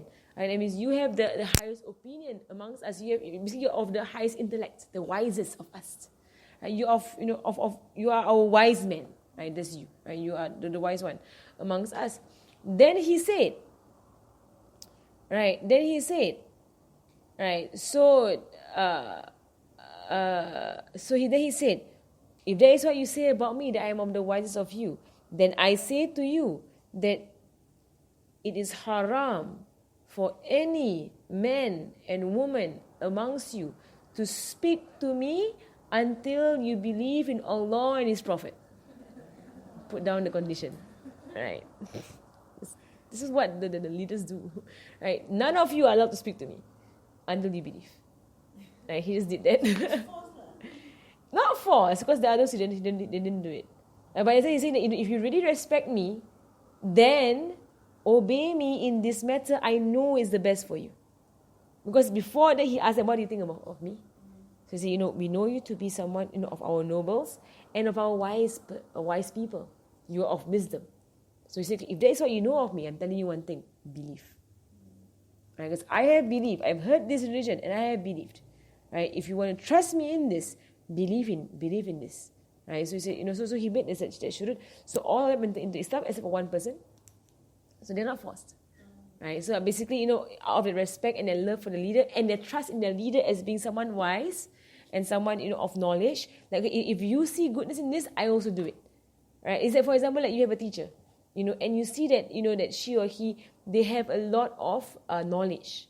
And you know them to do wise things, you know them to do. So you see them, they have they're grounded, and then they're firm in what they do. They know what they do. Right? So when you see them do something, even if you don't understand it, you copy. Right? Because you say, what, my teacher does this. And I know my teacher to be someone of knowledge, of wisdom. Right? So I trust the knowledge of and the wisdom of my teacher, that if I see him do something, for example, if I see Habib Omar do something, right, he does something, he's for me, even if I don't know what the dalils are, right, but I know him to be a man of taqwa, right, a man of consciousness of Allah subhanahu wa ta'ala. I know him to be a man of wara, someone who is fearful, of falling into any form of shubahat, like a man of scrupulousness. I know him to be a man of ilm, of knowledge, like he has memorized the Quran and the hadith and whatsoever. I know that he knows his fiqh, right? I know he knows his jurisprudence, and I know him to be a man of wisdom. Right, so I know my teacher to have these characteristics. Right, so from there, I lay my trust on my teacher, that if I see him do something, I follow. Right, in a way. You see what's going on here? So Sayyidina Sa'd bin Mu'az had a reputation with his people. Right, so when he said, I have embraced this religion. Right, so if you really take me to be your leader, and you trust me in what I choose, then choose as I chose. I have chosen. Follow me in my choice. So all of them. So it's not a forced thing, right? But it's more of like, are you serious about taking me as your leader? Right? Do you trust me in this? And right before this, they said that we hold your view in high esteem. You're the best of us, Ra'yan. You're the best of us if your point of view and your wisdom. So from there, everyone, and it's not except one person, right? That person, he would become Muslim. Right, later in the Battle of Uhud. Right, and he was the guy, if you heard the story, he was the guy who actually became Muslim on the day of Uhud, ran out to fight in the battle and got killed in the battle. And Rasulullah said about him, right, عَمْلًا قَلِيلًا وَأَجْرٌ كَثِيرًا. Right, it means he did very little. He did not sujud one sajda at all. Didn't pray one prayer. He's in paradise. Right, because he became Muslim right after the battle, he got killed. Right, so basically he just became Muslim. Right, so some say, he had very little deeds, very few deeds, but his reward great. There was the last guy of the tribe who actually entered into Islam. He held his Islam back. For some reason, he didn't become Muslim at that point, right? But later on, he became Muslim, and he was the guy who never did one sujud in his life, but entered into paradise. Right? Alhamdulillah. Right. So Sayyidina Musa stayed with them for some time, right? And he called people to Islam, and eventually, by the end of the year, right, he had practically majority of the people of Yathrib were Muslim. Majority of them were Muslim. And they were very strong Muslims. Education. Right? So see, in Islam, it's not just drilling. It's deep education. So Zainab Musab was there. He was basically seated amongst the people, right? At all times, he was available for them to consult and to seek from. So a proper teacher, a good teacher, a gentle teacher, right? That eventually converted an entire society of people. So now at the end of this year, now towards the next year of Hajj, right, Medina or Yathrib, they were prepared, right, because they're going to be prepared to give bay'ah to Rasulullah sallallahu alaihi wasallam, right, and accept the Muslims coming in. You had a question? So Sa'ad and Usaid, they converted in the beginning when Musa arrived. Yeah, they got the first two. That was when he arrived, and Yeah. only after the second bay'ah. Yeah. There wasn't anyone who was Yeah. supposed to be. Yeah. All right. During this time, when China was doing Hijrah, the Jews weren't doing anything about it. They were listening in. They knew of it. Because you know what? The Rasulullah has been preaching in Mecca for 13 years at this point. News did spread. Right? News spread that there's a prophet that has manifested in Mecca. Right? And the Jews had checked him out. They knew it's him. They were hoping he wouldn't come to Medina. Because they knew the last prophet would manifest in Medina. The last Right. information they knew was like that. Isn't there? Huh? The last information that reached them was the fact that he said that. No, in a sense, they would never admit it. Yeah, denial. So they would never admit he's the last prophet. Not none of them. There were those who were true Jews who fought with Rasulullah. I'm not against them, with. I mean, there were Jews who entered into Islam. Right? Sayyidina Abdullah bin Salam, he was one of them. He was a rabbi of the Jews. There were a number of them. Even Rasulullah's wife, Sophia, Sayyidina Sophia, she herself relates that, when Rasulullah first came into Medina, her father and her uncle, who were both very well learned in the Jewish texts, they went out to see Rasulullah sallallahu, right? And they came back, and she said she herself witnessed, right? They came back into the house, and she eavesdropped onto them, and then she heard them discussing, what do you say about the man who came in? Like, is he a prophet? And then the uncle said, I swear by Allah, he's a prophet. He's definitely a prophet. And then her father said, so what should we do? And then the uncle said, we fight. We fight him to our last breath. Right? They couldn't accept it. So Sophia at that point, she knew he's a prophet. She heard her own uncle and father say so. And she relates the story. So I heard them with my own ears. They said it, and then in the same conversation, they say, we fight. We fight. Right? So this, I makes your hair stand. That you see the truth in front of your eyes clear. Right? And when I was learning, one thing that's scary, when I was learning fiqh tahawulat. Like, fiqh tahawulat is a fiqh of changing of times. Towards the end of time. Right? This will manifest again. So in the time of Rasulullah, the Jews were given all the signs of the last prophet. Right? All listed. Right? They know exactly how he is. Right? When he comes, then they're supposed to what? Believe in him. Allah calls them out in the Quran. You were supposed to believe in him and fight with him, not against him. Right? Be in his support. Right? And hold on to the Sharia. Because people of the book. Towards the end of time, right, for us, we are given the traits of the Mahdi. Same thing will happen. Right? The Mahdi, his traits are given Sayyidina Isa, and Dajjal. Right? For us, it's more complicated. Because now you have an imposter. Right? In that time, there's no imposter. Right? It's one prophet, Khalas, it's him. Right? In our time, there's going to be an imposter who will appear first. He's going to imitate Nabi Isa. Exactly, he's going to imitate Nabi Isa, but there are signs about him that Rasulullah has told us about that shows us it's not Nabi Isa. He's not the Messiah. Then he's called the false Messiah. Right? He's called the false Messiah. Right? Masih Dajjal. Right? He is the false Messiah. Right? The real Messiah is Nabi Isa alayhi salam. Right? But the believers, now we're going to be like the Jews. So the Jew story is emphasized a lot in the Quran. It will repeat itself. The story will repeat. People will see it, right? But their love of this world will cause them to follow Dajjal blindly and fight Nabi Isa. Right? So when I was learning this, it's so scary. It was so scary when I was learning Interim. Last thing I learned Interim was this knowledge of the end of times. So scary. Right, because but what was it? What was it? That same. What was the solution? Same thing with the Jews also sometimes. Sincerity to God. So there were Jews of that time when they saw Rasulullah, I knew he was the prophet. His face there was no. He's not a face of a liar. He's definitely a prophet. They were sincere to the book of Nabi Musa. They were sincere to the Torah. Right, they entered into Islam immediately. Right, there was even a Jew who, even though he held on to his Judaism. Right, but he believed in the Prophet Rasulullah. At the Battle of Badr, right, he went out and fought with the Muslims while being Jew.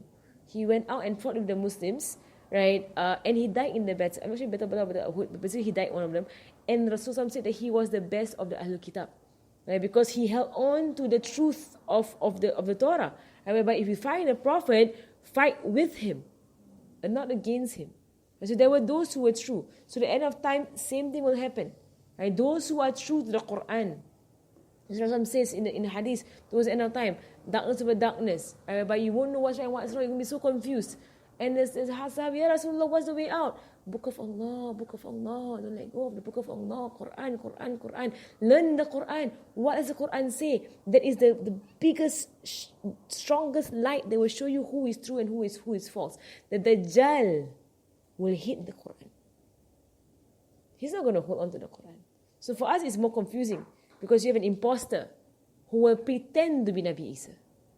Right? And then you have Nabi Isa alayhi salam. Right? And only those who are true will be able to distinguish. Right? Who is what. It made my hair stand when I learned it. And then my teacher was saying, you know what? You know the Sirah, right? Right? You know how the Jews were, right? It's going to repeat itself. Right, when they see the truth in front of them and they throw it away because it does not suit their nafs. Right, you still see all, because we will see all the signs of Dajjal. People are going to see all the signs of Dajjal, but they're going to love him because he's going to please their nafs in what he's going to bring. It's very scary. Not to make you depressed, but basically because of Allah subhanahu wa ta'ala. It is scary. I actually want to finish this part if you don't mind. Because I've been on the bike for the past 3 weeks. I didn't know I repeated the entire thing this one. You all just allow me to just do the entire thing all over again. You all like... You read out the last time. Yeah, okay, now I wrote it out. Okay, you all like just making me do stuff. Alhamdulillah. Right, I forgot. I just want to mention that on the second bai'ah, you mentioned you want to talk about how Sheikh Hamzah Yusuf mentioned. The stories here. Yes, let's have some story. Alright, so now we are in the 13th year. The 13th year of since prophethood of Rasulullah, since the first revelation. Right? It is the year 622 Masihi. Right? Masihi meaning AD. Right? And then, so at this point, about 73 people from Medina came. 73. Right? There were 2 women. Right? 73 men, 2 women, around there. right? They came, right, to meet with Rasulullah sallallahu alaihi wasallam. They met at Aqaba. Aqaba is like a valley near Mina. Like if you go for Hajj, you go to Mina, you will, if you look out for it, there's a mosque that is built exactly at the place the bay'ah was taken. Alhamdulillah, I had the honor of entering that mosque when I went there with Sheikh Hamza. It's a very empty mosque, nothing there. It's just a mosque. It's very small. It's empty. No one enters it. It's locked up usually. Right? So usually have ask people to open up for you or whatsoever. They brought us in, and there Sheikh Hamza told us the story, right, of Aqaba, right? The second pledge, right, before the migration happens. So they met Rasulullah sallallahu, and it was actually a maw'id. Right? They actually made a promise to meet Rasulullah sallallahu there, right? So this is basically the historical event. It's about to happen at Aqaba. So Ka'ab bin Malik al-Ansari, he's the one who relates the story, right? And if you hear the word Ka'ab bin Malik, right, his name comes up later on again. He's one of those Ansar that I personally, I have a lot of softness for him, right? Because his story, Sayyidina Ka'ab, it appears later on. Like he has a big story in Surah Tawbah, if you want to know the story. Right? Huge story of Sayyidina Ka'ab. Right? If you read Solihin, right? Solihin, under the chapter of Tawbah, there is like a 5-page, almost 10-page hadith. Long hadith where he relates a Tawbah that he did. The same Tawbah is in Surah Tawbah. Yeah. Inshallah we'll get into the story. It's part of the Sirah. Right? So he is of the great Sahaba, Ansar. He made a mistake later on. Right? So later on we will talk about his mistake.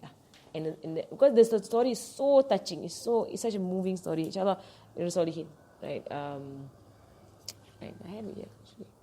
The Solihin, there is at the beginning of the Solihin, there is a long hadith, right, of Sayyidina. It's called the hadith of Ka'ab. Hadith of Ka'ab, because he went through a major thing, right, in the lifetime of Rasulullah sallallahu alaihi wasallam. Actually, I want to just mention this. Huh? Yes, he was one of the nobles who were there. Ka'ab bin Malik there. You see, the hadith starts here. Right, so وعن Abdullah bin Ka'ab bin Malik. Right, so the hadith starts here. It's like 1 page, 2 page, 3 page, 4 page. We used to have to memorize this thing. 5 page, 6 page. 6 page hadith. He relates entire events that happened in his lifetime with Rasulullah sallallahu alaihi wasallam. Right, full event. Right. Inshallah, when I get there, I'll read the hadith itself, right? So for us to appreciate exactly what happened, right? From Sayyidina Ka'ab's words himself, right? So he was there. So his name appears there. He was there. There's not more names they were memorizing of the Ansar. Who are they? Right? The Ka'ab bin Sayyidina Ka'ab bin Malik. So he says, خرجنا إلى الحج. We went for Hajj. ووعدنا رسول الله صلى الله عليه وسلم بالعقبة من أوسط أيام تشريق. Right, so we promised Rasulullah that we were going to meet him at Aqaba, right, from the middle days of Tashriq. Right, Ayam Tashriq is after Hajj. After you have done your Arafah and whatsoever. Right, so your 3 days, right, whereby you are at Mina, right, whereby you throw the Jamrah, right, you're throwing the stones at Mina, right. So, and we know Rasulullah while he was in Mecca, every year he would do Hajj. Every year, right, so and he would go to Arafah, unlike the other nobles. So he was a noble man, but he would still go to Arafah from his youth. He would not tawaf naked also, but he would always do there were those who held on Nabi Ibrahim's teachings. They were called the Hunafa, the Hanifiyun, right? The Hanifs, right? Sayyidina Khadija was one of them, Sayyidina Waraqah was one of them, right? They existed, right? All of them ancestry, they were all Hanifs, right? So there were those who were not merepek, right? They were not nonsensical, right? There were those, right, who were sensible human beings, right? So Sayyidina Muhammad. So Sayyidina Muhammad. So we went for Hajj and we promised Rasulullah we're going to meet him at Aqaba. Right? So when we were done with our Hajj, right, we went out, right, on the night that we promised Rasulullah we're going to meet him. Right? And with us, right, there was Abdullah bin Amr bin Haram, right, Abu Jabir, the father of Jabir. Right? And he was of our nobles. And he was elderly. right? And we wanted to have, he was our nobles. We wanted to honor him. So we took him with us. So the young ones are speaking, right? And they usually don't get the old ones involved. Because the older folk, they're a bit difficult, right? So a lot of them died off, right? So but they brought this, the father of Jabir, right, with them, right? And so because we wanted to, at first, we were trying to keep this a secret amongst our people, right? But we were like, you know what, we want to bring him along because we want to honor him. So we said, Ya Aba Jabir, O father of Jabir, right? For surely you are of our nobles, you're of our leaders, right? And we would like that you, right?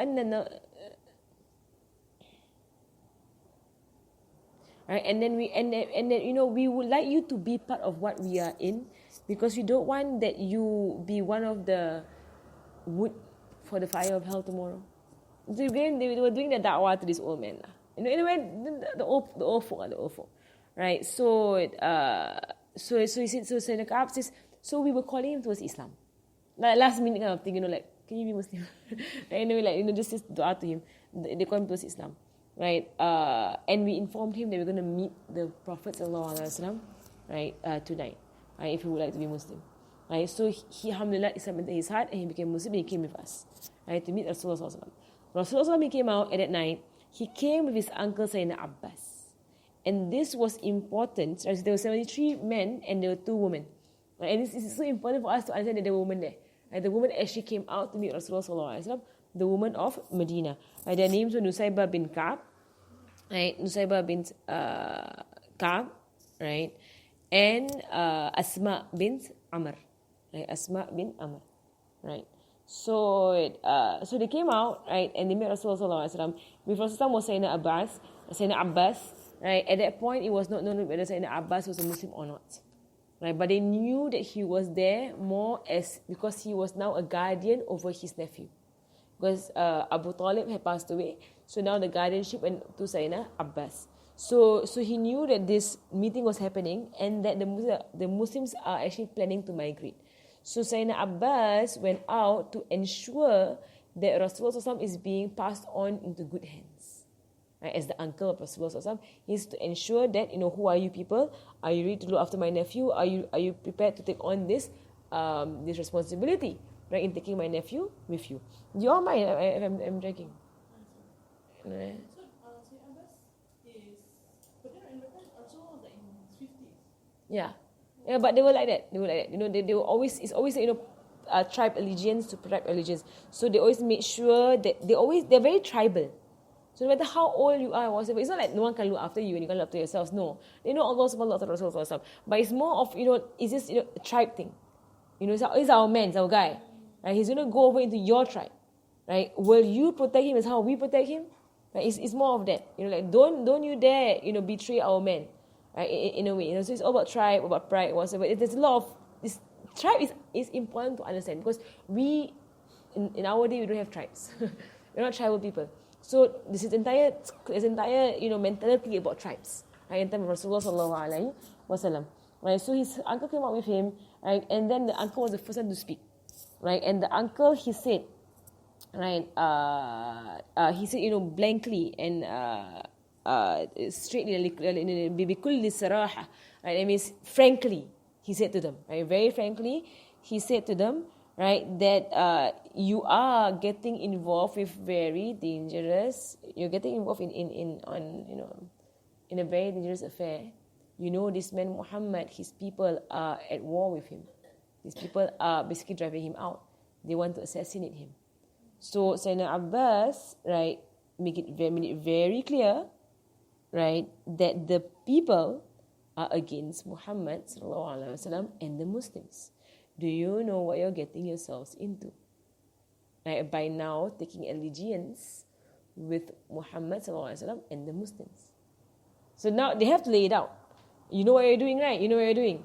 You're becoming friends with the group that everybody is targeting.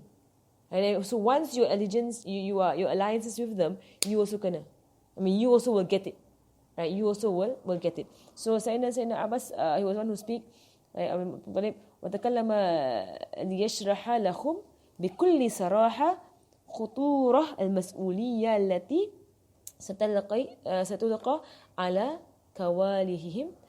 Right, so basically he told them lah, right, that you are, and waqal, right, ya ma'ashar al-Khazraj, right, so all people of Khazraj. When the Khazraj, they mean Ansar, it means Khazraj and Aus, it's just one word, but it means all of you, right? And he says that, you know, we the Arabs, right, right, they are going to be upset with you all, because you know that Muhammad, right, he is with us right now, he's under our protection, right, nobody can touch him, so we're going to pass him over to you, right, and you know, right, what is involved in him being part of your group right now, right, you know what's going to be involved. Are you ready to take this? And he says that if you are not ready to take this, then leave him with us, we will guard over him, we are his tribe, we are his people, right? But if you are ready to take over this, then take. Yeah, Azam was there. I was saying Abbas, basically he's telling them clearly, you know what, you want to take this man with you and the Muslims with you, right? Think first, right? Think first. Are you all prepared to now take this bay'ah, this allegiance, and protect our men and the Muslims at all costs? It means we're not related, right? So you are going to have an alliance right now. It's going to be a bay'ah, promise, a pact. Right? Are you going to do this, right? So let's go through the words a bit, right? So he says here, right, inna Muhammadan minna haythu qad alimtum, right? So he is of us, you know, he's of us, however you know of it, right? So, and we have protected him, our people, we have been protecting him all this while, right? So he is with us, he is honored, and he is protected in our town right now. He's in our hands, he's being protected, right? And if he wants to go to you all, right, and he wants to meet you where you are and be amongst you, right, then if you can see, right, that you can fulfill this trust that you are about to give in your calling him towards you, right, towards your land, then and you're able to protect him, then you can do it, you know, and you can carry this affair. It means carry this amanah, carry this responsibility onto your shoulders. You're taking something great, big, you know, you're taking the Prophet Allah subhanahu wa ta'ala into your land, you're going to be fighting with him. And because Battle is going to happen, Battle of Uhud is going to happen, the Khandaq is going to happen, huge battles are going to happen up, you know, along your way. You want to get involved or not? So the Ansar are now being prepared. Are you seriously getting your hands in this? You're going to dip your hands into this matter. Right? Because Khandaq is not easy. Khandaq was not easy. 100,000 disbelievers encircling Medina. Were they prepared for that? Badr was not easy. 300 out against 1,000. Right? Uhud was not easy. None of that was, I mean, their whole lives is going to change from this moment on. Right? So you understand the answer and their position. Right? This is not easy, what they're about to do. That they're going to pledge their allegiance to so much danger. Right? Danger is going to come your way. Right? So he said this, and he says that, and if you can see, right, that you are going to give up and betray him and neglect him and even pass him back to his people, then stop right here and go away. Right? Don't have anything to do with us. Right? Go your way, we go our way. Right? So Sayyidina Abbas, basically he's protecting his nephew. Right? He's saying, you know, be sure what you're going to do. We're laying it all out. Right? Don't think we did not warn you about what you're about to do. Right? But see the answer? After all those words, you know, you have to have some sort of iman in your heart. This is the Prophet of Allah subhanahu wa ta'ala. I give my life, I give my wealth, I give everything. I have no fear walking behind him. You know, whoever comes to attack him, I attack them. You know, I block him. Basically, you know, you see the kind of love they had at this point for Rasulullah sallallahu alaihi wasallam. And how many of us can we do that at this point? You know, you enter into Islam. Be prepared for difficulty. Be prepared for poverty. Be prepared for slander. Be prepared for, you know, be prepared for all difficulty to come your way. Be prepared. Right? So, I mean, subhanAllah, for them to actually embrace this, basically you're calling onto your town a lot of outward problems that you don't have to. You're not involved, you're Ansar. You're a town by yourselves. You're actually not involved in this matter between Rasulullah and the Quraysh. But now you're getting your hands in the matter. Right? And why they do so? Iman. In Allah and Rasulullah sallallahu alaihi wasallam. Love for Allah and Rasulullah sallallahu alaihi wasallam. So now here, I really want to finish this. Right? وَقَالَ كَعَبْ فَقُلْنَا لَهُ. And now Ka'ab says, and so after he warned us the entire thing, right? And laid out that, all the cards out for us. Are you going to do this? Right? And be frank. Right? Basically be frank within us. Right? He says that you say to him, we have heard what you have said, O Abbas. Right? So Ya Rasulullah, speak. We want to hear what you have to say. Right? Speak, O Rasulullah. Basically speak, say the bay'ah. Right? Because he says that, and take, right? Take for yourself and for your Lord whatever you wish of us. That was his answer. We have heard whatever Abbas has said. We know the affair. We know the matter. So, Ya Rasulullah, speak. Meaning, say the rules of the bay'ah. That means we are ready. We are ready to give our bay'ah. And he said, Ya Rasulullah, khuz.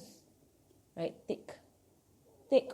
لِنَفْسِكَ وَلِرَبِّكَ مَا أَحْبَبْتَ. Right, take for yourself and your Lord whatever you love, whatever you wish, take. We are ready, right, to give. Rasul was so pleased with the answer. Right, you see how Allah is so pleased with them. How at this moment, this is before their relationship, before they come into close contact with each other. Right, at the beginning already, take whatever you want, Ya Rasulullah, then. Right, what is Sayyidina Mus'ab do in that 1 year to produce this kind of, such loyalty to Rasulullah sallallahu alaihi wasallam? Right, وهذا جواب. Right, يدل على ما كانوا عليه من عزم صميم. Right, وشجاعة المؤمنة.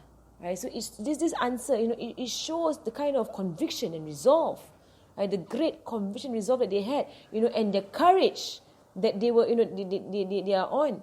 Right, وإخلاص كامل. Right, they had a pure and perfect sincerity to Rasulullah sallallahu alaihi wasallam. في تحمل هذه المسؤولية العظيمة.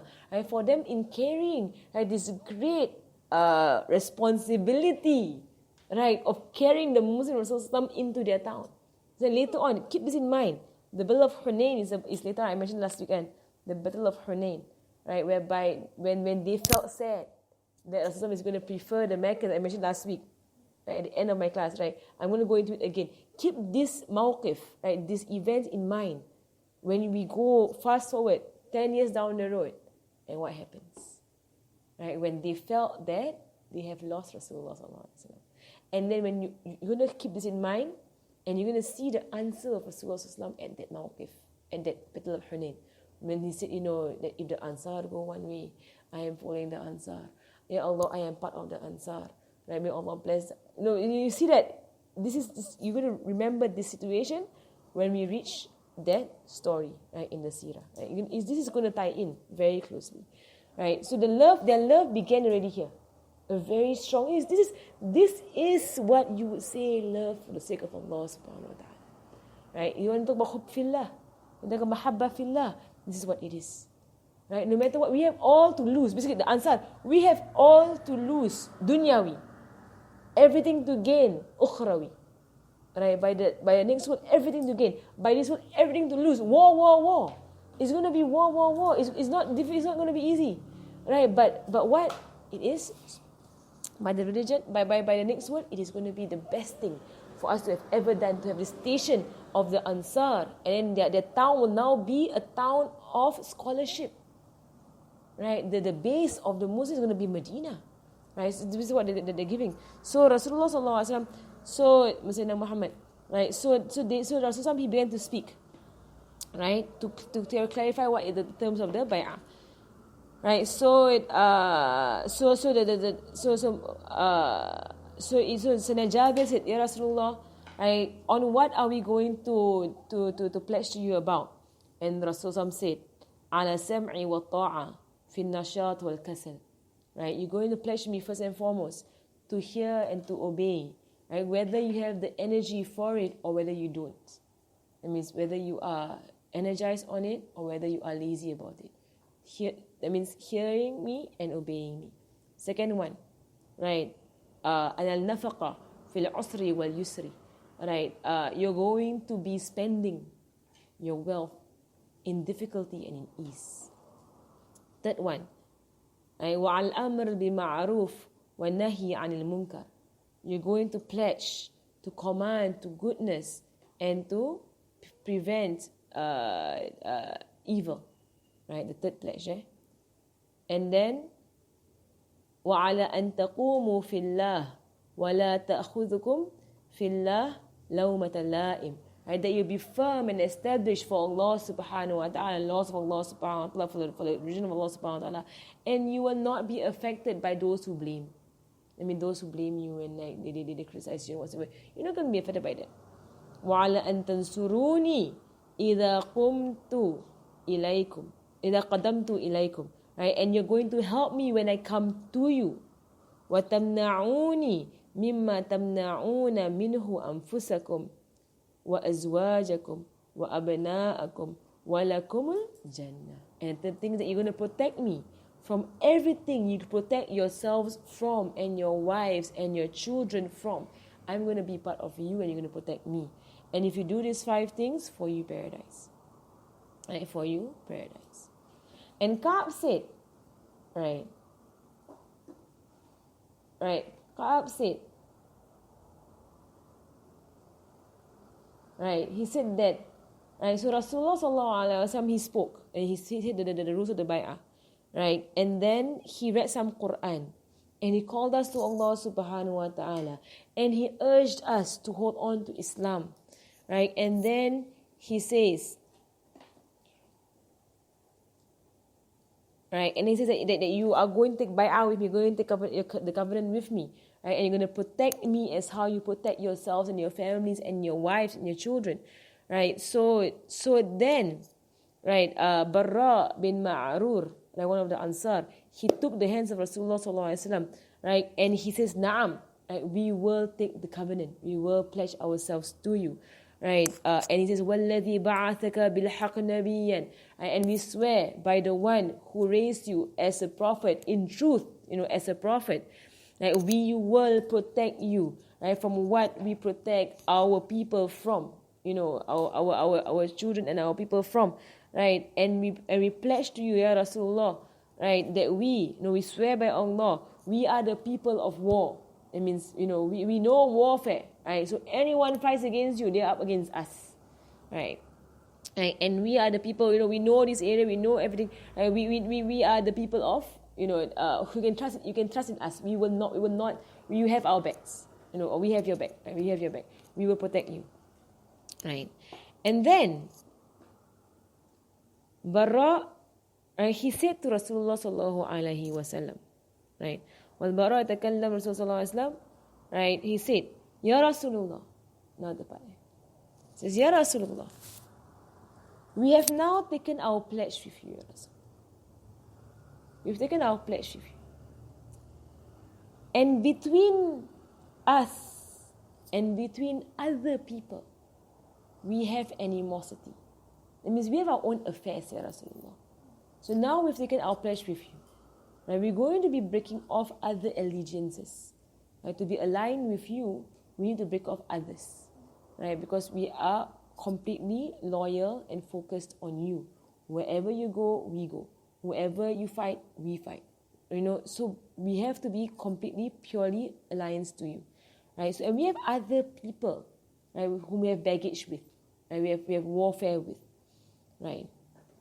If we cut off with them, I mean, and they are actually referring to the Jews, because they have to cut off now, right? So if we cut off with them,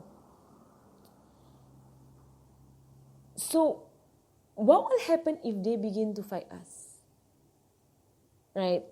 What will happen, right, if you go back to your people, and then we are left in Medina with the Jews in our backyard? They're all there in Medina, right? So now we're going to pledge you, right? We're going to be leaving some alliances for your sake, Ya Rasulullah. That means we also have baggage, lah. We also have baggage, right? So he's asking, is this one way or two way? He's asking, is this one way or two way? We promise to protect you at all costs. Is there a two way?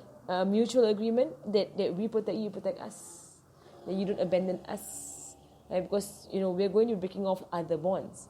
We can't afford that basically he's saying that in a very polite way. And here Rasulullah SAW, he smiled at them and he said, bal ad-dammu dam. And he said, rather, blood is blood, meaning my blood is your blood, your blood is my blood. Means at this point, he's saying that whoever fights you fights me, and whoever fights me fights you. Right? We are in this together forever. Right? Done. Right? There is no turning back. Right? I am of you and you are of me. That's what he said. This is the point where Sheikh Hamza, he was like, still remember when he said dam, he began to cry. He said, this is the Ansar. This is the Ansar. Right? Rasulullah at this point, and they are asking, Ya Rasulullah, we're jumping into deep water here. Ya Rasulullah. We don't know what we know what we're doing. We believe in you, we trust in you. Right? But we are taking a huge risk right now. We're going to be breaking off our alliances when it comes to warfare. We're going to be doing a lot of things, Ya Rasulullah. But you have our backs. And we have your backs. And basically we are with you, we're going to protect you. Right? And Rasulullah said, of course, ad-dam, bal ad-dam ad-dam, right? Blood be blood. Wal hadamu. Ana minkum wa antum minni. Right? I am of you and you are of me. Right? So at the beginning of their relationship together, the Ansar and Rasulullah sallallahu alaihi wasallam understand. Right? You are of me, I am of you. We are not separating ever. Rasul promised them that. أحارب من حاربتم right, وأسالم من سالمتم. Right? I fight whosoever fights you, and I am at peace with whosoever is peace with you. Right? So here happened, my husband. Right? So here happened, right? The Sayyidina Muhammad, the bay'ah, right, of Aqaba. Right, and there's some promise the people, right? The names are all mentioned in the books. Who were the people who were there? Right, inshallah, we'll pause there. Right, Sayyidina Muhammad.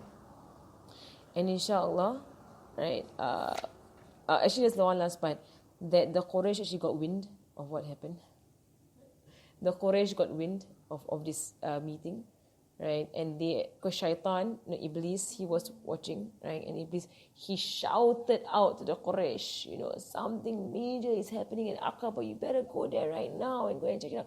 So Iblis actually himself went around shouting to the Quraysh, shouting out loud in a voice, go to Aqaba, there's something going on there, right, and he was screaming his head because he knew this was a ruin, and this was a defeat that the Aqaba had happened. It's a defeat, definitely it's a defeat. Right, so he ran. So the Quraysh ran to Aqaba, but by then they had dispersed. Right, and they were like, "What happened? What's going on?" And nothing. Right, so they hid it. Right, so the Quraysh had to run off. Right, so inshallah next week we'll go into the Hijrah, and the Hijrah of Rasulullah sallallahu alaihi wasallam.